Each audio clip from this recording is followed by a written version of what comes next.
It is time.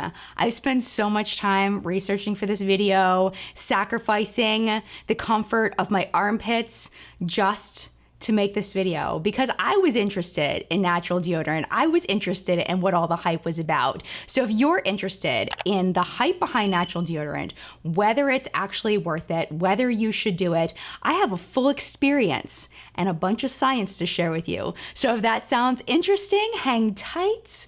We're getting into it right now.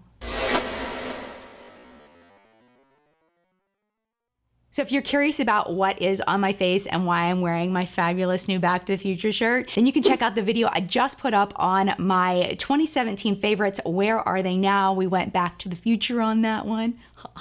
Before I get into all this natural deodorant stuff, I just started learning about this stuff about a month and a half ago. So I am in no way an expert on natural deodorant. I do feel like I got my info from really good resources, but I definitely don't know everything. So if there's anything that I didn't get quite right, I will leave any kind of amendments, any kind of clarification in a pinned post in the comment section and also in the video description if I can fit it, because I do have a lot of links I need to put in there, and YouTube only allows you to put so much stuff in the description box, believe it or not. With that being said, let's talk about why our armpits stink.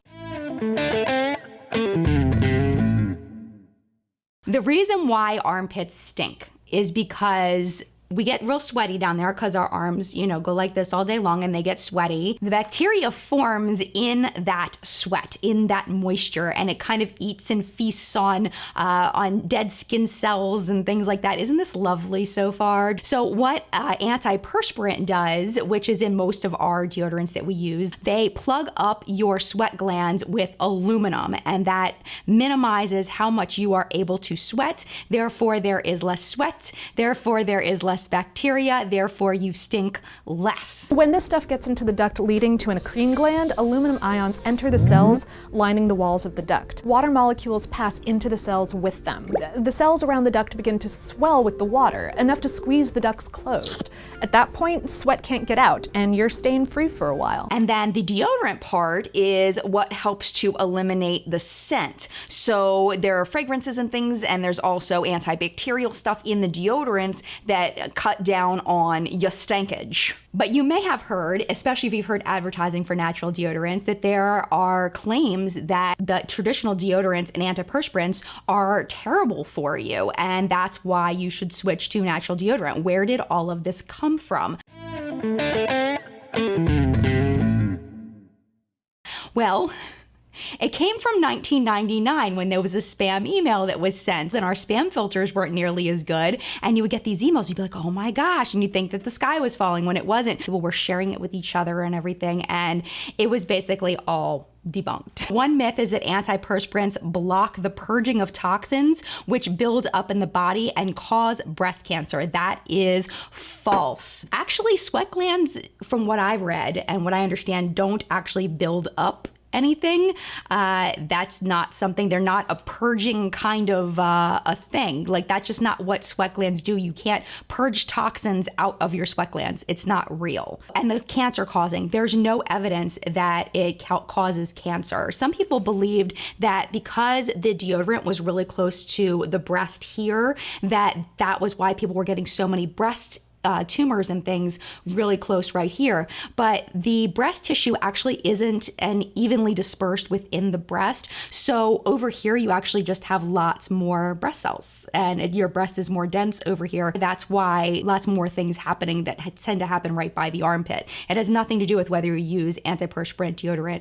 It's not real. There's been no connection to that. Funny, because I actually went on a website that was selling natural deodorant, and they were like, aluminum is so bad, it's been linked to cancer. And then, like, in small print, it was like, by the way, the American Cancer Society says that there's no link to cancer, but it was like in small print at the bottom. Like, dude, really? Really? There's another myth that aluminum enters the body through shaving cuts and may cause breast cancer that way.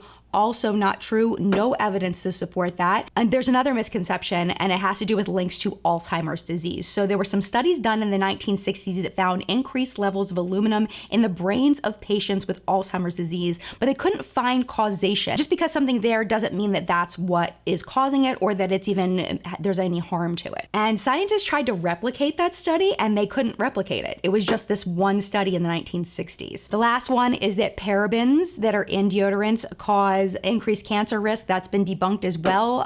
There's no evidence to suggest that parabens increase the risk of cancer no matter where you find them, and a lot of American deodorants don't even have parabens in them anyway. Most cosmetics have gotten rid of parabens because people are so afraid of them, and you find it on like those clean lists and stuff is paraben free. Really, the only risk of parabens to your body is if you are personally sensitive to it. I know some people that watch this channel are sensitive to parabens. They get allergic reactions, things. That's totally different. We're talking about the cancer risk. There has been no link of cancer to parabens. It's not real. It doesn't exist. We've talked about lots of times before with ingredients that the FDA does not regulate cosmetics. They do not need to be approved by the FDA to be on shelves. Deodorants, not antiperspirants, deodorants do not have to be FDA approved to go on the shelves. Now, antiperspirants do have to be FDA approved because they're changing the way your body functions. All a deodorant does is it masks scent, is it helps the bacteria on the top of your skin, but an antiperspirant is actually changing the way your body functions. So if you are buying a natural deodorant that is not also an antiperspirant,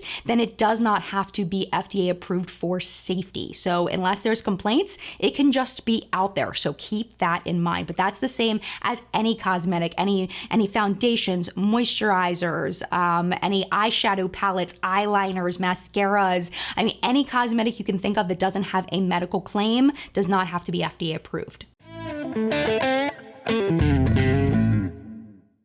So if all of this isn't real, then why would people switch to natural deodorant? I had a bunch of people questioning me this on Twitter because I was documenting all of it on Twitter.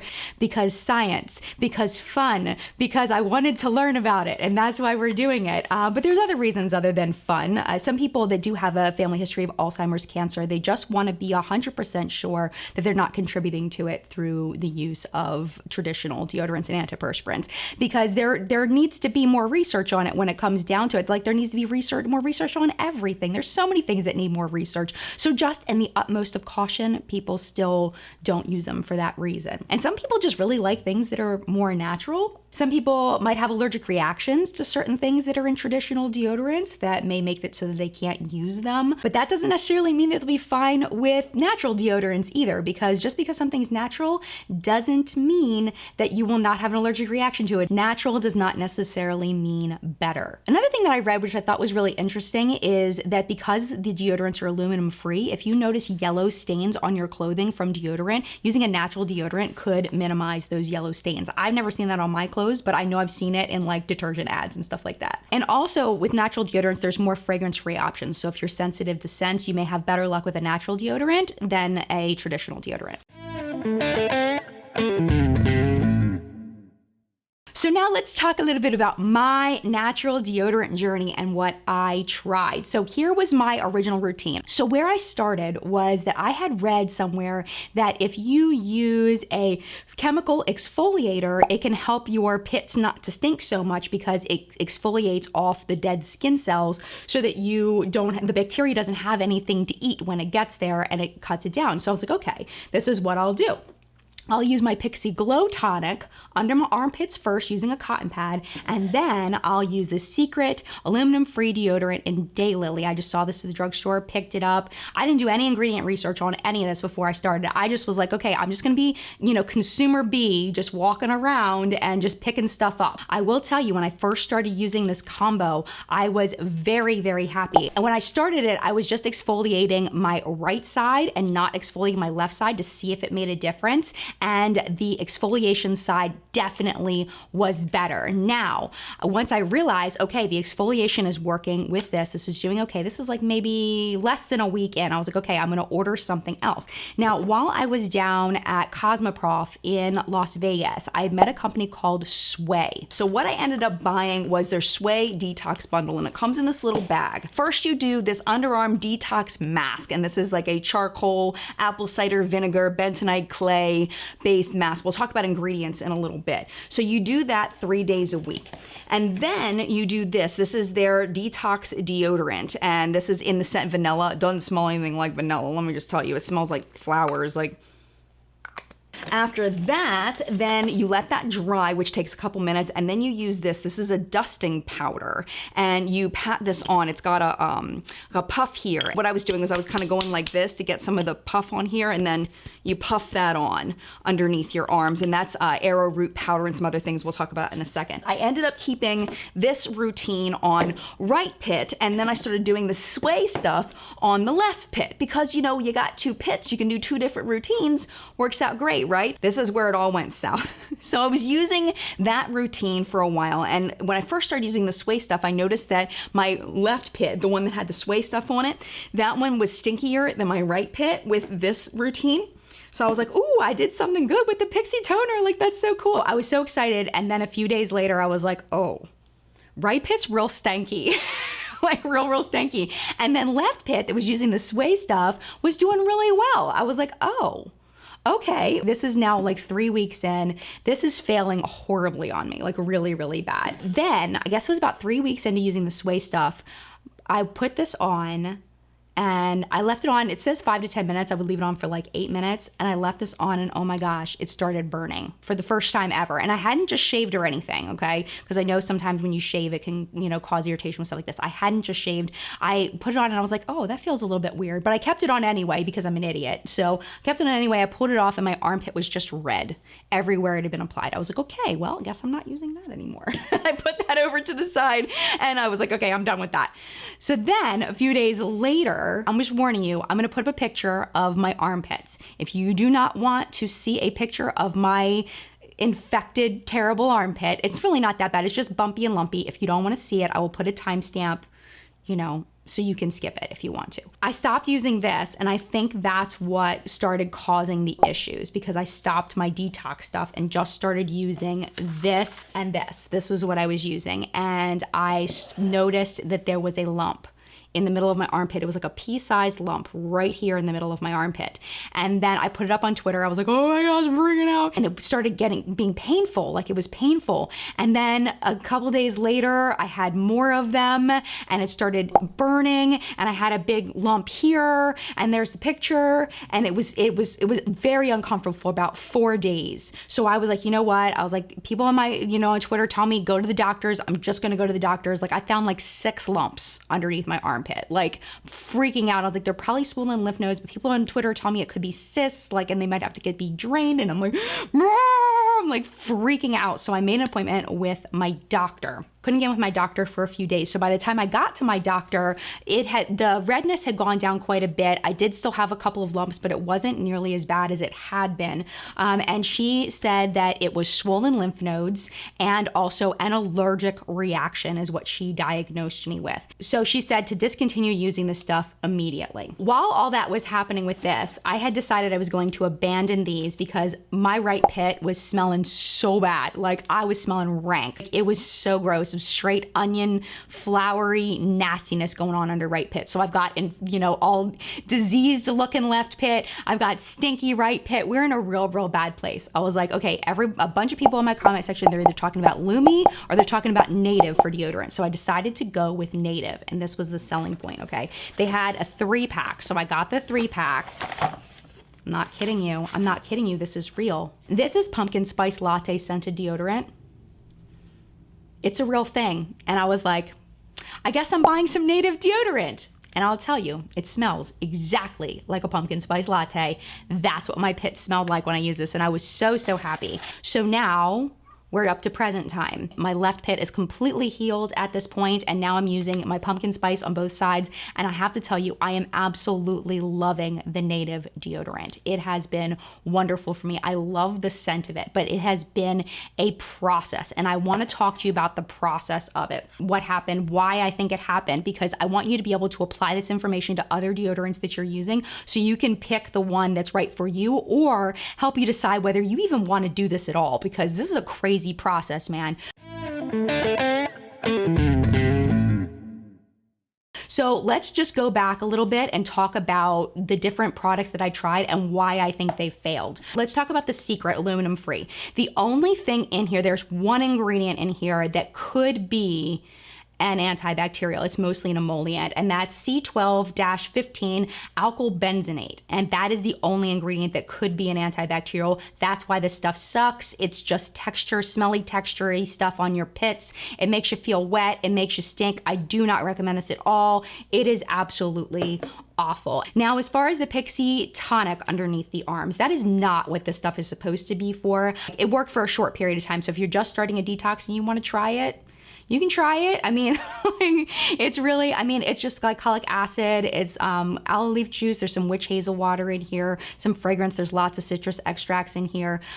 So this is an option. Physical exfoliation is also an option, where it's got like, you know, where you like scrub and it's got granules and stuff to like exfoliate off dead skin. I didn't try that, but that's another option you could do to help you through like the detox phase, which isn't really a detox phase, but we'll talk about that in a second. So now let's talk about the Sway products. Basically, these ingredients are built off everything I read on the internet and what you should use for a homemade DIY detox of your skin. So the detox mask is made out of apple cider vinegar, which is an antibacterial, and it's a pH balancer. Charcoal, which draws out impurities. Jojoba oil, which is skin soothing and skin healing. Bentonite, which draws out impurities. Baking soda. Underarm sweat is acidic, so it's supposed to balance out your pH. And then allantoin, I got it this time, allantoin, which is skin soothing. There's also lavender oil, which is a fragrance, not good fragrance. Tea tree oil, which is a skin soothing antioxidant, but also is a fragrance. And then rose flower oil, which is also a fragrance. I want to talk a little bit about baking soda, because one of the biggest things I see when I talk about this in videos, when I talk about it on Twitter, is people say I'm allergic to the baking soda that's in the natural deodorants.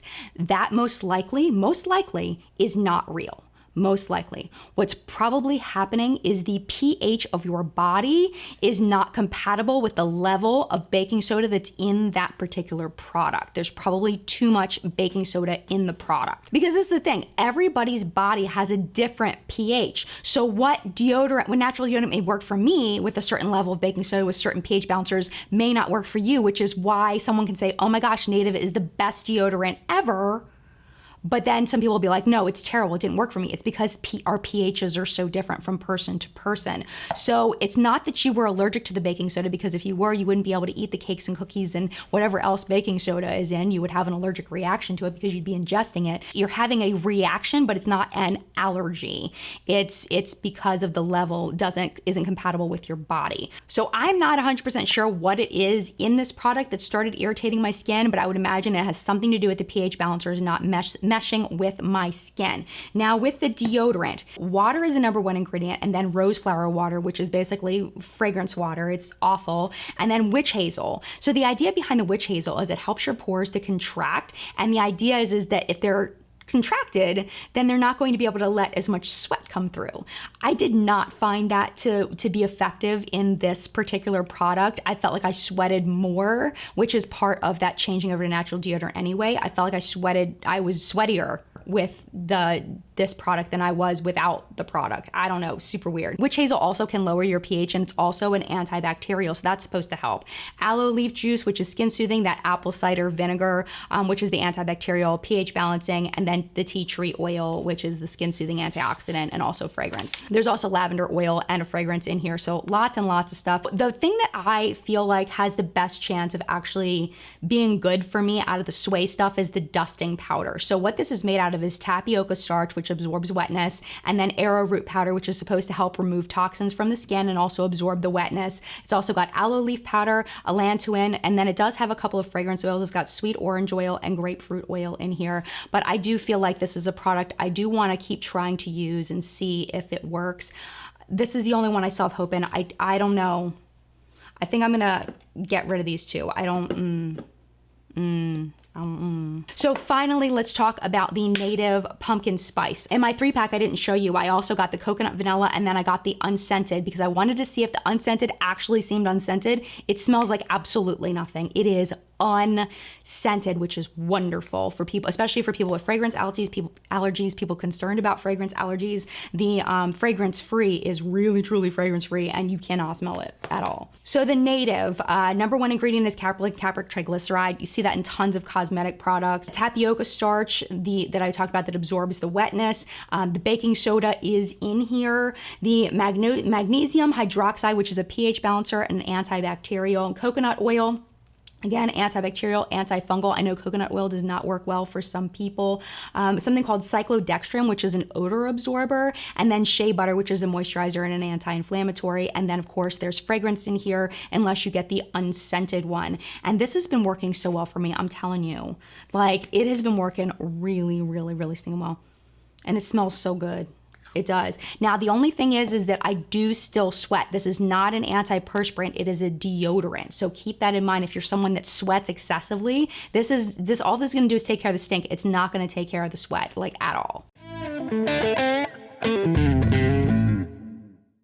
So those are the reviews of the products. I do want to get a little more yay sciencey with you, because I know at this point you may be thinking, is natural deodorant something that's right for me? So I do want to highlight a couple of different studies. It seems like a pretty big consensus. When you switch from traditional deodorant to natural deodorant, you go through a detox period.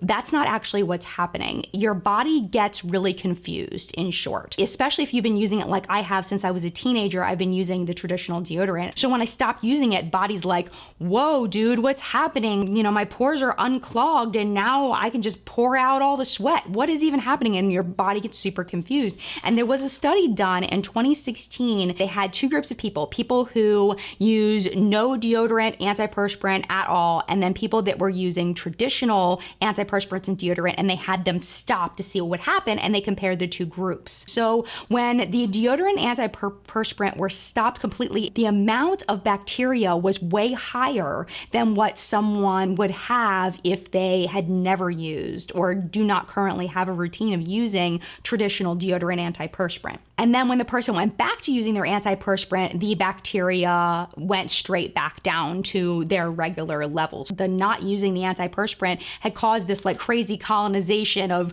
all these crazy bacteria. So the end game of this study was that the detox period is just your body figuring out how its pH is going to balance now that you are not using the antiperspirant anymore, now that it's free to do what it wants to do. And it just takes a while for your body to adjust its pH levels to not having the antiperspirant anymore. So it's not really a detox period. It's an adjustment period. Kind of like when your roommate or your kid moves out and you have this adjustment period of now you've got all this extra space. Like, what do I do? Now, the lymph node thing, the swollen lymph nodes. Why do people who go on a natural deodorant journey get swollen lymph nodes? I couldn't find the answer to that directly. If you can find, or if you're a doctor or somebody that knows more about this and you have a link to a source that actually explains it, please let me know, because I couldn't find anything. All I could find was, what lymph nodes do. So I will tell you, lymph nodes carry protein waste and cellular debris, which is left after a cell dies, bacteria, viruses, excess fat that's filtered by the lymphatic system before it's dumped into the bloodstream. So it's like a filtering system. When there's a problem in your body, like illness or infection, your lymph nodes swell up, and it's a sign that more lymphocytes are in action than usual, and they're trying to kill off germs. So it's part of that whole process of your body being completely confused about what the world is going on. And your lymph nodes go, whoa, dude, there's like extra bacteria here and there's all kinds of stuff going on. Like, I don't understand. So they swell up because they're trying to flush more out of your body. So for me personally, my lymph nodes now feel 100% normal. It took about a week for them to go back to normal. My doctor said I did the right thing by going to her and talking to her about it, because if they get bigger, it's something that the doctor can monitor to make sure that they don't get bigger, that you don't get more of them, that it doesn't become a bigger problem. But it is common for lymph nodes to swell during this period. All right, so are you ready for my final verdict? This is my final thoughts on the switch to natural deodorant. Number one, there's absolutely no scientific evidence to suggest that you should switch from your traditional antiperspirant deodorant to natural. But like we talked about earlier, there may be reasons why you want to switch to natural. If you do, you may go through a similar process that I did. You may end up with rashes, swollen lymph nodes, extra stinky. Like, it is a thing. But I will tell you though, after having done this, I started this end of August. It is now beginning of October. I will tell you, I feel like now I'm sweating. I'm less sweaty than I was. And my armpits don't stink as much. Even if I'm not wearing deodorant at all, I don't smell as bad as I used to if I skipped deodorant when I was wearing like traditional antiperspirant and deodorant. So I personally, like, now looking back on it, I actually am happy that I did this because I feel like I've gotten past that scary, weird period and I feel like I'm in a good place. I'm gonna stick with my native, at least for these 3, and then we'll see.